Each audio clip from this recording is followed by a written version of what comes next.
The massive space station hung in the void like a crystal city. Its towers stretched for miles in every direction, filled with beings from 1,000 different worlds. This was the heart of the Galactic Council, where the most powerful species in the galaxy made decisions that affected billions of lives. Captain Jake Morrison walked through the corridors with careful steps.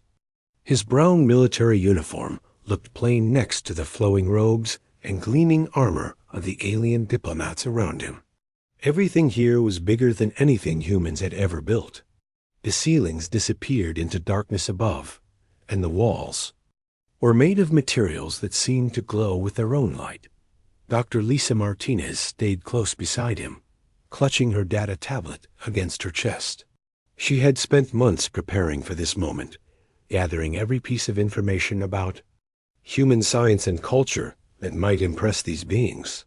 Her hands shook slightly as she watched the aliens moving past them with smooth, confident movements. "Remember what we practiced," Jake whispered to her. "Show them exactly what they expect to see. Nothing more, nothing less." Lisa nodded. She understood the plan, even if it made her stomach twist with worry. They were here to lie to the most advanced civilizations in the galaxy. One mistake could doom their entire species. The council chamber was enormous. Hundreds of seats arranged in circles that rose toward a domed ceiling painted with star maps.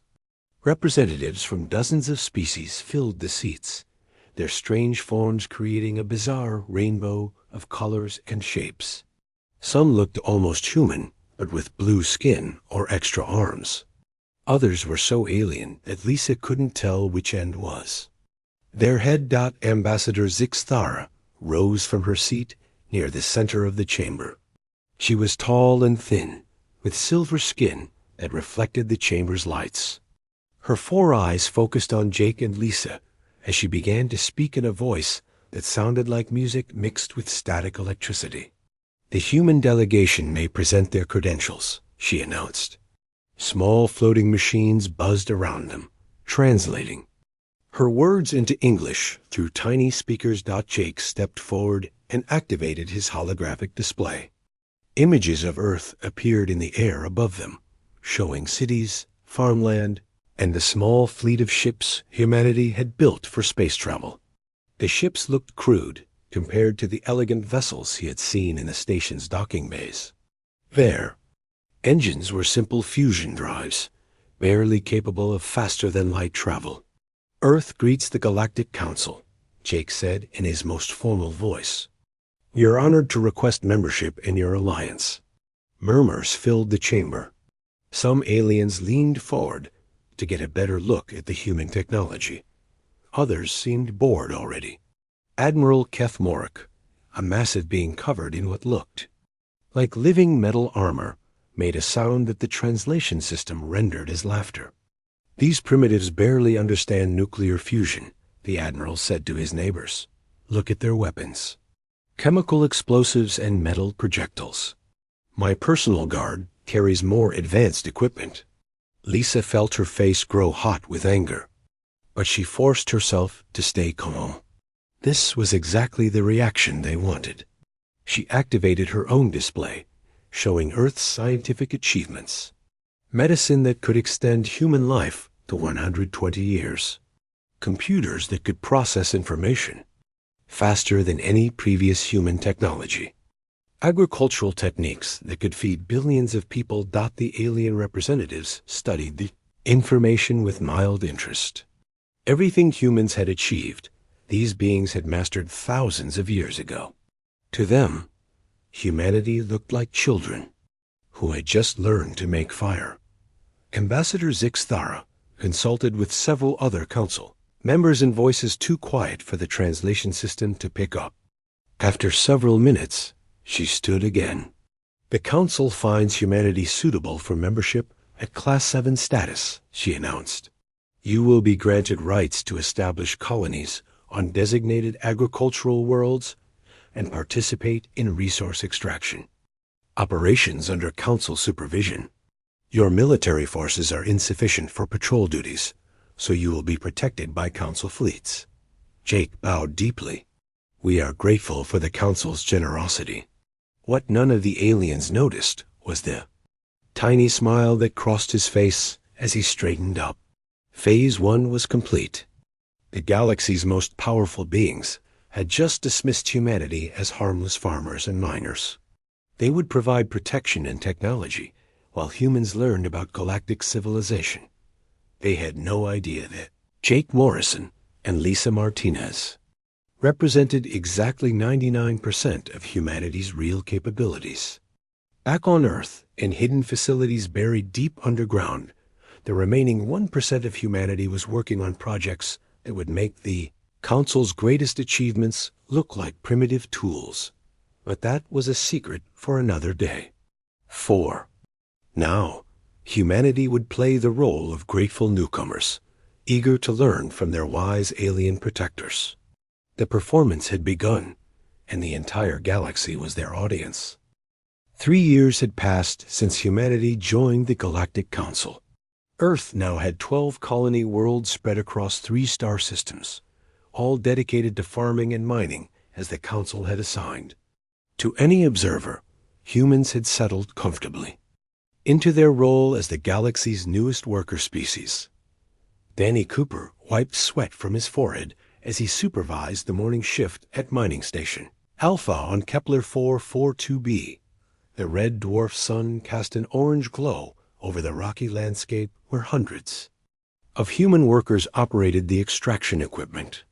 Large machines dug deep into the planet's crust, pulling out rare minerals that would be shipped to Council manufacturing worlds. 2 hegemony overseers watched from their floating platforms, occasionally making notes on their data tablets. They wore environmental suits that kept them comfortable in the thin atmosphere, while the humans worked in simple breathing masks and protective clothing. The aliens never came down to ground level, preferring to observe from a safe distance. "Production is up 12% this month," Danny reported to Overseer Yithkala through his communication device. "The new drill bits you provided are working well." The Overseer made an approving sound. "Adequate performance. Continue current operations." Danny nodded and turned back to his work crew. What Yithkala didn't know was that Danny had a master's degree in geological engineering from MIT. Before joining the mining operation, he had spent 5 years developing new extraction techniques that could increase efficiency by 300%. But those techniques remained carefully hidden in his personal files. Meanwhile, on the agricultural world of New Eden, Amy Johnson walked through fields of golden grain that stretched to the horizon. The crops grew in perfect rows, each plant exactly the right height and color. Her modified wheat varieties could survive in almost any climate and produced 4 times more food than traditional earth grains. Council agricultural specialist Morden floated beside her on his personal transport, studying the harvest reports with obvious pleasure. "Remarkable improvement," he said in his buzzing voice. "Your species shows unexpected talent for food production." Amy smiled and pointed to a new section of field where she was testing different seed varieties. "We're always looking for ways to grow more food with less water and soil." What she didn't mention was that her real expertise lay in genetic engineering, techniques that were centuries beyond anything the Council used. In her private laboratory, hidden beneath the colony's administration building, she had developed crop modifications that could terraform entire planets in decades instead of centuries. But those projects remained secret, their data encrypted, and stored in systems the Council would never think to examine. Back on Earth, Ambassador Jake Morrison had built a reputation as a competent but unremarkable representative of his species. He attended council meetings, filed required reports, and participated in cultural exchange programs with other member species. His office in the diplomatic quarter was modest, decorated with simple Earth artifacts and family photos. But twice each week, Jake took the private elevator that descended 50 floors below his office building. There, in facilities that officially didn't exist, Director Peter Kane briefed him on humanity's real activities. Project Looking Glass is ahead of schedule, Kane reported during their latest meeting.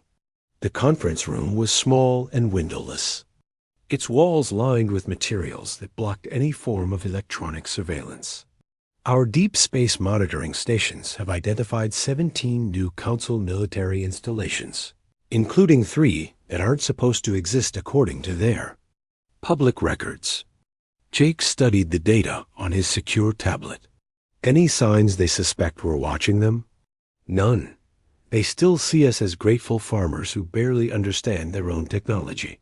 Kane switched to the next report.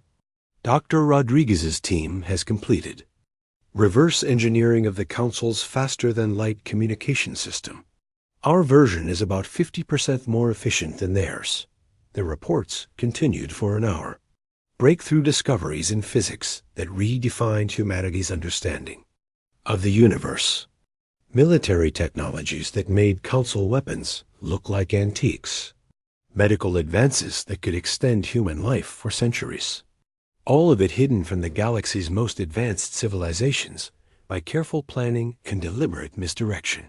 How? Many people know the full truth? Jake asked as the meeting concluded. Exactly 47,812, Kane replied. Less than 1% of humanity's total population. Everyone else believes they're living normal lives as farmers, miners, and colonists under Council protection. Jake nodded. The deception was holding perfectly. Humanity's real population wasn't the 50 million people the Council believed lived on Earth and the 12 colonies. The actual number was closer to 8 billion, with hidden cities and research facilities scattered across dozens of star systems. The Council had never discovered Dot. As Jake returned to his public office, he found a message waiting from Ambassador Zixthara. The Council was planning a celebration to honor humanity's successful integration into galactic society. They wanted to showcase human achievements in agriculture and mining as an example for other developing species. Jake smiled as he composed his reply, accepting the invitation with appropriate gratitude. The celebration would be another perfect opportunity to reinforce the illusion that humanity was exactly what they appeared to be. Simple, hard-working people who were grateful for the Council's guidance and protection. The performance continued, and the audience remained completely convinced. The emergency alarms echoed through the Council station like the screams of dying metal. Red lights flashed in every corridor as beings from dozens of worlds ran toward their assigned emergency positions. Something was happening at the edge of Council space that hadn't been seen for over 300 years. Ambassador Jake Morrison stood in the main observation deck, watching the massive display screens that showed the battle near the Centauri Nexus. The images were difficult to understand. At first, dark shapes moved through space like hungry shadows, tearing apart Council warships with weapons that seemed to bend reality itself. The Void Hunters have returned, Admiral Kethmorak announced to the emergency assembly.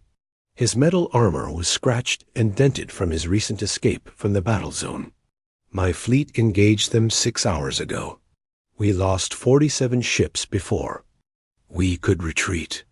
The chamber filled with worried voices speaking in dozens of languages. The Void Hunters were legends to most species, ancient mechanical beings that appeared every few centuries to consume entire star systems.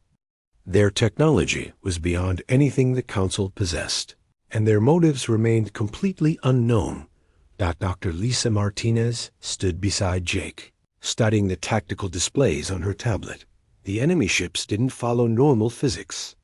They moved without visible engines, fired weapons that had no energy signatures, and seemed to repair themselves instantly when damaged. According to Council records, no one had ever successfully fought them and won. Estimated enemy fleet strength is over 2,000 vessels, Admiral Kethmorak continued. They're moving toward the core systems at maximum speed. At their current rate, they'll reach the outer colonies within 72 hours. Ambassador Zixthar rose from her emergency council seat. Her silver skin had turned darker with stress, and her 4 eyes moved constantly between the tactical displays. All member species are required to contribute their available military forces. Even with our combined fleets, victory is uncertain. Jake stepped forward, his movement drawing attention from the assembled aliens. Many of them had forgotten that. Humans were even present at the emergency session. In their minds, humanity was still a farming species with no real military capabilities. Earth would like to contribute to the defense effort, Jake announced in his quiet, steady voice. We may not have advanced weaponry like the other council members, but we have ships and people willing to fight. Several alien representatives made sounds that the translation system rendered as polite laughter. Admiral Keth Morrick looked at Jake with something that might have been pity in his strange metal features. Human, your species possesses approximately 200 small vessels designed for cargo transport and system patrol, the Admiral said. Against enemies who destroyed 47 of our most advanced warships, your contribution would be appreciated, Ambassador Zixthara interrupted smoothly. Every ship may make a difference in this crisis. Jake bowed respectfully. Thank you. We'll need approximately 18 hours to mobilize our fleet and reach the battle zone. As the emergency session continued, Jake sent a coded message through his personal communicator. To any council surveillance system, it would look like routine coordination with Earth's colonial administration. In reality, it was the activation code for humanity's real military forces. On Earth, Director Peter King received the message in his underground command center.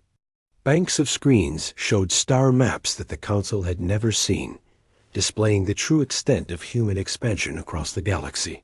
Military bases hidden in asteroid fields, research stations in unnamed systems, and shipyards that had been building vessels for the past 5 years. Execute Operation Curtain Call, Kane announced to his staff. Authorization code Omega-7. Across dozens of hidden facilities, human personnel began final preparations for the most important performance in their species' history. Ships that had been disguised as mining equipment or research platforms began shedding their false exteriors. Crews that had spent years pretending to be farmers and engineers activated. Military systems that had been waiting in standby mode. Captain Kate Sullivan stood on the bridge of her flagship, watching the transformation happen around her. For 3 years, she had commanded what appeared to be a heavy cargo transport called the Determination. Council records showed it as a simple fusion-powered vessel, capable of carrying mining equipment between star systems. The reality was somewhat different. As the outer hull panels retracted, they revealed armor plating made from materials that didn't officially exist. Hidden weapon ports opened to show energy cannons that operated on principles the Council scientists had never discovered. The ship's true engines came online, generating power levels that should have been impossible for a vessel of its size. All systems showing green across the board, reported her tactical officer, Commander Rick Barnes. Stealth generators are functioning normally. To any outside observer, we still look like a cargo ship. Kate nodded as she studied the battle reports from Centauri Nexus. The Void Hunters were using tactics that suggested advanced artificial intelligence, possibly a collective consciousness controlling thousands of individual units. Their weapons seemed to phase through normal defensive shields, and their hulls absorbed energy attacks without taking damage. Interesting opponents, she murmured. Signal the fleet. We launch in 12 hours. Throughout human space, similar preparations were taking place. The mining operation on Kepler 442b revealed itself as a military staging area. The agricultural colonies began producing supplies for a war effort that officially didn't exist.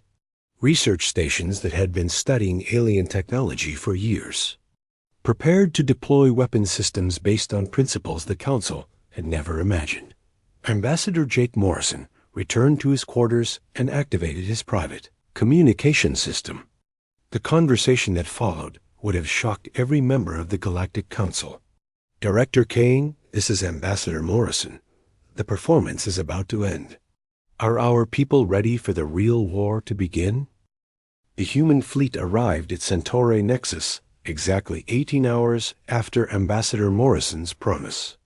Admiral Kate Sullivan watched the tactical displays from her command chair aboard the USS Determination as her ships took their positions around the battered remains of the Council's defensive line.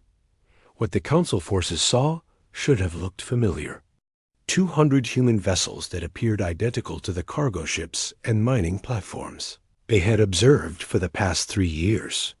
The ships moved in loose formations, their fusion engines glowing with the same orange light that marked all human space travel. Admiral Kethmorak studied the human fleet through his flagship's sensors and shook his head in frustration. The primitive vessels wouldn't last 5 minutes against Void Hunter weapons. But desperate times called for desperate measures. Every ship that could draw enemy fire away from his remaining forces might buy them precious time. "Human fleet, this is Admiral Kethmorak," he transmitted on the General Communication Channel. "Take position behind our defensive line. Your ships are not equipped to engage the enemy directly. Repeat, maintain defensive positions only." Kate smiled as she received the transmission. Her tactical officer, Commander Rick Barnes, was already tracking the Void Hunter formation as it approached from the edge of the system. 2,000 enemy vessels moved in perfect coordination, their dark hulls absorbing sensor scans like shadows made solid. "Admiral Kethmorak, this is Admiral Sullivan of the Human Defense Force," she replied. "Thank you for the tactical briefing. We'll handle the situation from here." The silence that followed her transmission lasted exactly 3 seconds. Then every Council communication channel exploded with confused voices as alien commanders tried to understand what they had just heard. Admiral Sullivan, Human Defense Force. None of these terms appeared in any Council database. The Void Hunters struck without warning, just as they had done for centuries. Their weapons reached across space like invisible hands, tearing holes in reality itself. Council ships that had survived the previous battle began exploding as their hulls simply ceased to exist in certain places. Kate watched the enemy attack pattern for exactly 15 seconds. Then she gave the order that changed everything. "All ships, drop stealth protocols. Execute battle formation Alpha 7. The transformation was impossible to miss. Human vessels that had looked like simple cargo haulers suddenly shed their outer hulls like snakes shedding skin. Beneath the disguised exteriors were warships that redefined what space combat could look like. The USS Determination revealed itself as a battleship over a kilometer long, its hull covered in armor that seemed to bend light around its edges. Weapon ports opened along its length, revealing energy cannons that hummed with power signatures the Council's sensors couldn't identify. Across the human fleet, similar transformations took place. Mining ships became heavy cruisers. Transport vessels unfolded into carriers that launched fighter craft unlike anything in the galaxy. Even the smallest human ships carried weapons that should have required massive power plants to operate. Admiral Kethmorak stared at his tactical display in complete shock. The energy readings from the human fleet were off every scale his instruments possessed. Individual human ships were generating more power than entire Council battle groups. The Void Hunters seemed equally surprised by this development. Their coordinated attack formation hesitated for the first time in recorded history as their collective intelligence tried to process what it was seeing. Kate didn't give them time to adapt. All weapons, fire at will. The space around Centauri Nexus lit up like a new star being born. Human energy weapons reached across millions of kilometers to strike Void Hunter vessels with precision that defied understanding. The beams didn't just damage enemy ships. They seemed to unravel them at the molecular level, but the real shock came when the Void Hunters returned fire. Their phase weapons, which had torn through console shields like they didn't exist, struck human defensive barriers and simply stopped. The energy that should have destroyed entire ships was absorbed and redirected harmlessly into Space. Commander Barnes monitored the enemy response from his tactical station. "Admiral, they're adapting to our weapon frequencies." Switching to secondary. "Attack patterns." "Acknowledged," Kate replied calmly. "Activate adaptive combat protocols. Let's see how fast they can really learn." What followed was unlike any battle in galactic history. The Void Hunters, ancient and experienced in countless wars, found themselves facing opponents who fought with a combination of advanced technology and tactical creativity they had never encountered. Human ships didn't just adapt to enemy attacks. They anticipated them. Every time the Void Hunters modified their weapons, human defenses had already changed to counter the new configuration. When the enemy tried to focus fire on individual human vessels, those ships simply vanished from sensors and reappeared somewhere else entirely. On the Council flagship, Admiral Keth Morok watched in stunned silence as the human fleet systematically dismantled Void Hunter formations that had terrorized the galaxy for millennia. Ships that had seemed invincible were being destroyed by weapons that operated on principles his scientists couldn't begin to understand. "Get me a communication link to the human commander," he ordered his communications officer. "I need to know what we're really dealing with." Kate accepted the transmission request while simultaneously coordinating attacks on 3 separate enemy formations. On her main screen, Admiral Keth Morok's metal features showed an expression she had never seen from a council member before. Genuine respect mixed with fear. "Admiral Sullivan," he began, his voice careful and formal. "It appears we have been operating under some misconceptions about your species' capabilities." Kate nodded as she watched another group of Void Hunter ships disappear under concentrated human fire. "That was the idea, Admiral. We'll explain everything once we finish cleaning up this mess." USS Determination out. The battle continued for another 2 hours, but the outcome was no longer in doubt. The Void Hunters, faced with an enemy they couldn't understand or defeat, began their first retreat in over 3 centuries. Their remaining ships vanished into dark space, leaving behind the wreckage of the most advanced fleet they had ever deployed. As the immediate danger passed, Kate opened a fleet-wide communication channel to address not just her own forces, but every council ship in the system. "This is Admiral Kate Sullivan of the Human Defense Force. All hostile contacts have been neutralized. Council forces, please prepare to receive tactical debriefing data. It's time we had an honest conversation about humanity's place in this galaxy." The council station had never seen anything like the emergency session that followed the Void Hunter defeat. Representatives from every member species packed the great chamber, their voices creating a chaos of angry demands and frightened questions. The elegant order that had defined galactic politics for thousands of years had been shattered in the space of a few hours. Director Peter Kane walked into the chamber with steady steps, flanked by Ambassador Jake Morrison and Dr. Lisa Martinez. For the first time since humanity joined the Council, he wore no disguise. His simple black uniform carried no decorations or rank insignia, but somehow he seemed more dangerous than any armed warrior in the room. The noise died as he approached the speaking platform. Hundreds of alien eyes focused on this human who had appeared from nowhere, representing a species they thought they understood completely. Ambassador Zixthara's silver skin had turned almost black with stress as she called for order.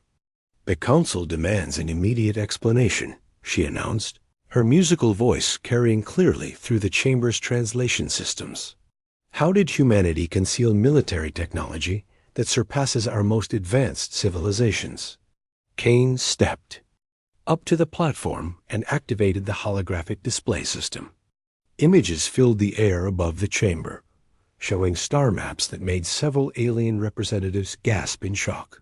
The maps displayed human settlements across dozens of star systems that the Council had never discovered, including massive military installations and research facilities. The deception was necessary for our mutual survival, Kane began, his voice calm and measured. Your Council's first contact protocols gave us two choices: submit to your hierarchy or be eliminated as a potential threat. We chose a third option.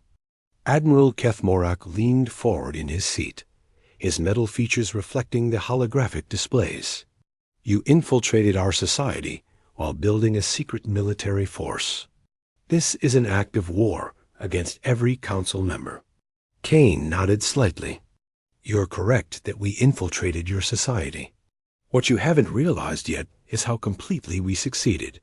The next series of images showed Council military bases, trade routes, and government facilities. But overlaid on each image were markers indicating human presence. Personnel who had been working alongside alien forces for years. Technologies that had been quietly introduced through shell companies. Economic systems that had been subtly influenced by human advisors. Dr. Lisa Martinez stepped forward to address the chamber. 17 major scientific breakthroughs achieved by Council species in the past 3 years were actually developed by human researchers and introduced through carefully managed information leaks. Your faster-than-light communication improvements, your new medical treatments, even your agricultural advances on the outer rim worlds. The chamber erupted in angry voices as representatives realized the implications. Species that prided themselves on their technological superiority had been accepting help from beings they considered primitive. Governments that thought they were making independent decisions had been guided by human influence they never suspected. Representative Qualthick of the Stellar Dominion stood up, his crystalline body flashing with angry light. This is manipulation on a scale that threatens the foundation of galactic civilization. How many of our decisions have been influenced by your hidden agents? Kane smiled for the first time since entering the chamber. Fewer than you fear, more than you'd like to know. We never wanted to control your governments. We wanted to understand them well enough to protect ourselves if cooperation failed. Ambassador Morrison activated another display, showing economic data that traced trade, relationships across Council space. The patterns revealed a web of connections that put human-controlled companies at the center of major supply chains and financial networks. Your military forces depend on materials processed in human facilities, Morrison explained. Your communication networks run through relay stations we built and maintain. Your food distribution systems rely on crops developed with human genetic modifications. We didn't conquer you. We made ourselves indispensable. The implications settled over the chamber like a heavy weight. Several younger species began to see the situation differently. The Zephyrian delegate, whose people had joined the Council only 50 years earlier, spoke up with curiosity rather than anger. Why reveal yourselves now? You could have maintained the deception indefinitely. Kane's expression grew serious as he answered, because the Void Hunters were just the beginning. Our deep space monitoring stations have detected signals from beyond the galactic rim. The entities that sent the Void Hunters are still out there, and they're much more dangerous than anything we face today. He activated a new display showing sensor readings from the edge of known space. The data was incomplete, but it suggested massive structures moving in the void between galaxies. Whatever had created the Void Hunters was preparing for something much larger than a simple raiding expedition. We call them the Convergence, Kane continued. A collective intelligence that converts entire galactic clusters into computational substrate. They've already consumed at least 12 galaxies that we know of. The Void Hunters were scouts, testing our defenses and gathering information about our capabilities. Admiral Kethmorak studied the sensor data with growing alarm. How long have You known about this threat? 7 years, Kane replied simply. It's why we accelerated our infiltration of council space. We needed to understand your military capabilities and political structures before the real war began. The chamber fell silent as the full scope of humanity's deception became clear. They hadn't just hidden their technology. They had spent years preparing for a war that the council didn't even know was coming. Representative Youthmora of the hegemony spoke with barely controlled fury. You used us as test subjects. You studied our weaknesses while pretending to be our allies. Kane shook his head. We studied your strengths. The convergence doesn't just destroy civilizations. It learns from them. Every species they consume makes them more powerful. If they had found the council unprepared and divided, they would have added your knowledge to their collective consciousness and become unstoppable. Dr. Martinez stepped forward again, her voice filled with urgency. The battle we just fought proved that individual species, no matter how advanced, can't stand against threats like this. The Void Hunters adapted to council tactics in minutes.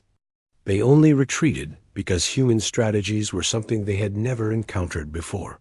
Kane concluded his presentation with words that would reshape galactic politics for generations to come. We never wanted to rule you. We wanted to save you. The choice now is whether we face what's coming as enemies arguing over past deceptions, or as allies preparing for the greatest challenge any of our species has ever faced. The chamber remained silent as the implications sank in. The comfortable order of council civilization was over. The galaxy was about to discover what lay beyond its borders, and humanity had given them their first glimpse of just how unprepared they really were. The galaxy had never been so close to civil war. In the 3 weeks following humanity's revelation, 17 council member species had withdrawn their ambassadors from the central station. Trade agreements collapsed as governments questioned every deal they had made with human-influenced companies. Military alliances that had stood for centuries crumbled under the weight of mutual suspicion. Ambassador Jake Morrison watched the chaos unfold from his office, now openly identified as Earth's true diplomatic headquarters. The modest decorations had been replaced with advanced communication equipment that linked him directly to human facilities across known space. Outside his windows, the council station's corridors were noticeably emptier as various species recalled. Their personnel. Dr. Lisa Martinez entered his office carrying reports from across the galaxy. Her face showed the strain of the past weeks as she tried to maintain scientific cooperation while political relationships fell apart around her. The hegemony has officially declared humanity a hostile species, she reported. They're demanding, but all council members choose between alliance with them or with us. This stellar dominion is supporting their position. Jake nodded grimly. This was exactly what they had hoped to avoid. What about the younger species? Mixed reactions.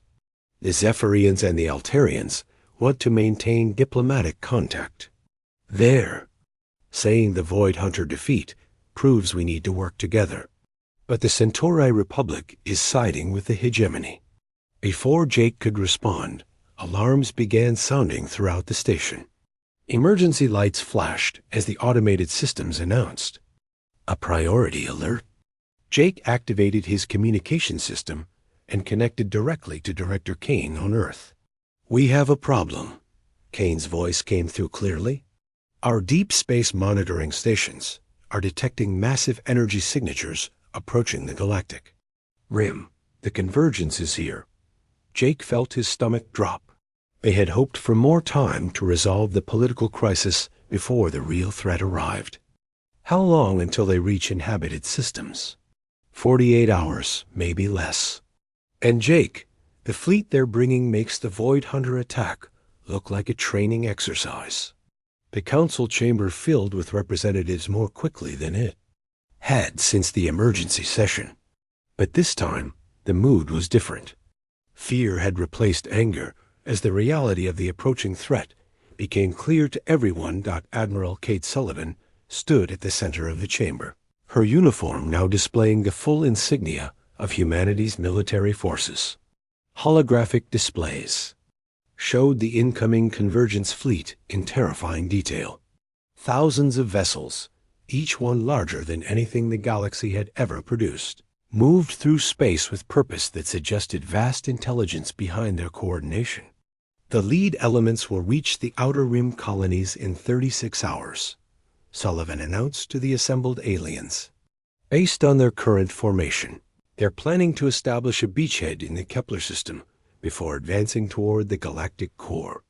Representative Qualthick of the Stellar Dominion stood up, his crystalline body still flashing with anger. Why should we trust your information? How do we know this isn't another human deception designed to increase your influence? Admiral Sullivan activated another display showing real-time sensor feeds from Council monitoring stations at the galaxy's edge. The same massive fleet appeared on every screen, its energy signatures dwarfing anything in the Council's databases. Because your own stations are detecting them now, she replied simply. And because in 36 hours, politics won't matter anymore. The Convergence doesn't negotiate.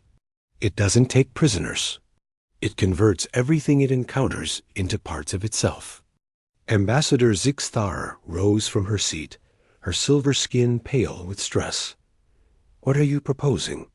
Director Kane entered the chamber at that moment, accompanied by a dozen humans that no council member had ever seen before. They wore uniforms that carried no rank insignia, but moved with the confidence of people who had been preparing for this moment their entire lives. Complete military integration, Kane announced.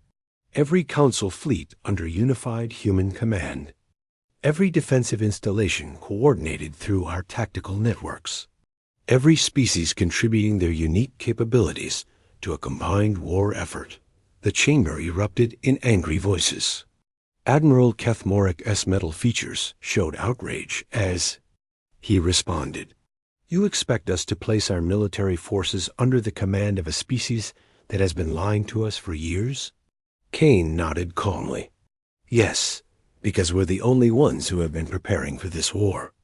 While you were maintaining the status quo, we were developing strategies to fight an enemy that turns entire star systems into weapons. He activated a display showing tactical analyses that made several alien military officers lean forward with interest, despite their anger. The data showed Convergence attack patterns, weaknesses in their collective decision-making process, and potential strategies for disrupting their coordination. The Void Hunters were using outdated Convergence technology, Kane explained. The real enemy adapts faster, hits harder, and learns from every engagement. Traditional military thinking will get us all killed. Representative Yithmora of the hegemony stood up, her voice filled with barely controlled fury. And if we refuse your generous offer of protection, Kane's expression didn't change. Then you'll face them alone, and the Convergence will add your knowledge and technology to their collective consciousness. After that, they'll be strong enough to overwhelm even our defenses. Dr. Martinez stepped forward with additional data that showed projected casualty rates for various defensive scenarios. The numbers were staggering. Species that fought independently had survival rates near zero. Even coordinated council forces using traditional tactics faced overwhelming odds. There's something else, Martinez added quietly. The Convergence isn't just bringing ships. They're bringing conversion technology. Any species they capture will be turned into more Convergence units. Every battle we lose makes them stronger. The implications settled over the chamber like a death sentence. This wasn't just a war for territory or resources. It was a fight for the continued existence of individual consciousness itself. Ambassador Morrison stood up to address the chamber one final time. We know what we're asking. We know you have every right to hate us for the deception. But in 36 hours, none of that will matter. The only question is whether we face extinction as enemies or survival as allies. The voting that followed would determine the fate of galactic civilization. Some species chose to trust the humans who had deceived them. Others decided to face the convergence with their own forces. A few chose to flee to the outer rim, hoping to escape the coming war entirely. But as the massive convergence fleet continued its approach toward inhabited space, one thing became clear to everyone in the chamber. The galaxy's age of comfortable isolation was over. What came next would test every species' will to survive and determine whether organic consciousness had any place in the universe's future. The Battle of the Galactic Rim lasted 3 days and changed the fundamental laws of space combat forever. Admiral Kate Sullivan commanded the combined fleet from her flagship USS Indomitable, a vessel that dwarfed even the largest Council battleships. Around her, representatives from 47 species worked together for the first time in galactic history. The convergence arrived exactly as predicted, their massive fleet emerging from dark space like a mechanical plague. Each enemy vessel was the size of a small moon, covered in structures that pulsed with energy patterns no organic mind could fully comprehend. They moved in perfect coordination, as if controlled by a single vast intelligence. Captain Rick Barnes monitored the enemy formations from his tactical station, watching as convergence ships began converting asteroids and space debris into new weapons platforms. Admiral, they're building as they advance. Every piece of matter they encounter becomes part of their fleet. Kate nodded as she studied the battle displays. This was exactly what human strategists had predicted. The convergence didn't just fight wars. They consumed everything in their path and turned it into more tools for destruction. Signal all fleet commanders, she ordered. Execute Protocol 7. It's time to show them what irregular warfare really means. What happened next violated every principle of space combat that the galaxy had developed over thousands of years. Human ships didn't form battle lines or coordinate mass attacks. Instead, they scattered across the battlefield in seemingly random patterns, each vessel operating independently while somehow maintaining perfect tactical coordination. Admiral Keth Morak watched from his position aboard the combined fleet's command vessel, trying to understand the human strategy. His metal features showed confusion as he observed human ships appearing and disappearing from sensors, striking at convergence vessels from impossible angles, then vanishing before the enemy could respond. How are they moving like that? He asked his tactical officer. Those ships are violating basic physics. Director Kane answered from his position at the Combined Command Center. They're not violating physics. They're using physics the Council never discovered. Space isn't empty, Admiral. It's full of energy patterns and dimensional layers that can be manipulated by the right technology. The human fleet's attacks were unlike anything the Convergence had encountered in their consumption of 12 previous galaxies. Ships that should have been destroyed reappeared somewhere else entirely. Weapons that missed their targets somehow struck anyway, their energy beams bending through space to hit vulnerable points on enemy hulls. But the real surprise came when the Convergence attempted to adapt their tactics. For the first time in their existence, their collective intelligence encountered an enemy that adapted faster than they could learn.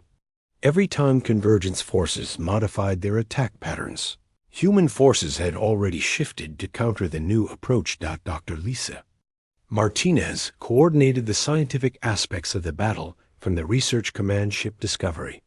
Her team had spent years studying Convergence technology through captured Void Hunter wreckage, and they had discovered something crucial about how the collective consciousness operated. Kate, we've found their weakness, she transmitted to the flagship. The Convergence processes information in sequential patterns.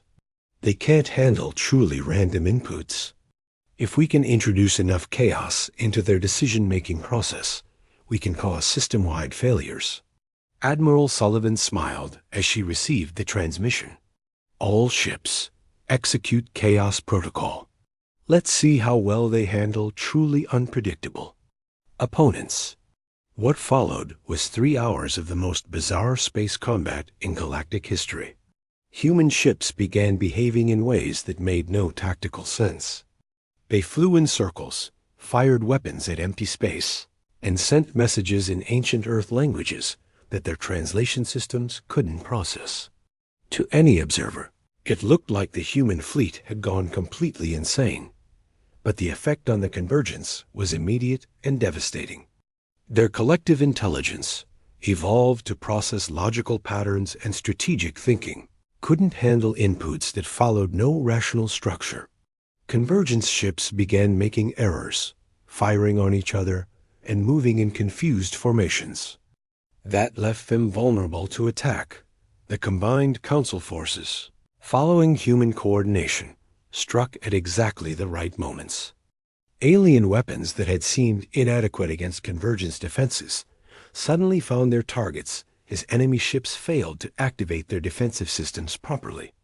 Ambassador Jake Morrison watched the battle from the diplomatic observation deck, surrounded by alien representatives who had chosen to trust humanity's leadership. For the first time since the crisis began, some of them were looking at humans with something other than fear or anger.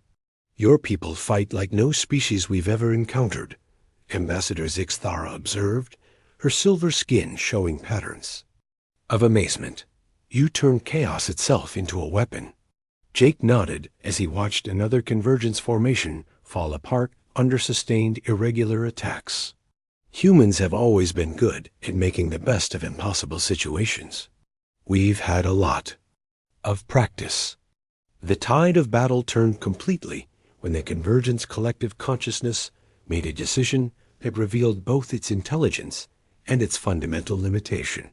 Faced with an enemy it couldn't understand or predict, it chose to retreat, rather than risk further losses. For the first time in their existence, the Convergence fleet withdrew from a battlefield where they still held numerical superiority.